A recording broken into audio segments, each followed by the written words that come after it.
Friends, నేను మీ నిరంజన్ పోలే. రాష్ట్రంలో అకాల వర్షానికి దెబ్బతిన్న పంటలకు అదేవిధంగా యావత్ తెలంగాణ రైతాంగాన్ని మన రేవంత్ అన్న ప్రభుత్వం ఆదుకోవాలని విజ్ఞప్తి చేస్తూ, ఎందుకంటే ఒక ఎకరానికి ఒక 10,000 రూపాయలే సరిపోవు. ఎందుకంటే వాళ్ళ పంట చేతికొచ్చి నష్టపోయింది కాబట్టి ఎకరానికి 20,000 రూపాయలు ఇవ్వాలి.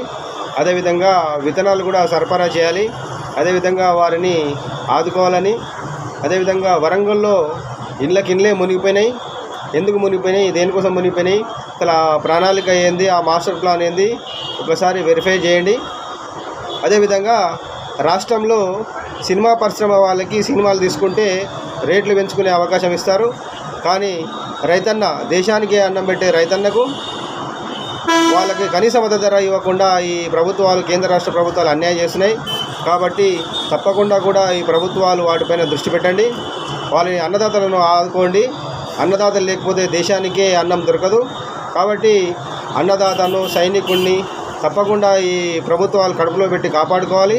కాబట్టి పేద రైతులను, నష్టపోయినటువంటి అందరి రైతులను కూడా ఆదుకొని ఎకరానికి 20,000 రూపాయలు చొప్పున వాళ్ళకి తప్పకుండా ఇవ్వండి.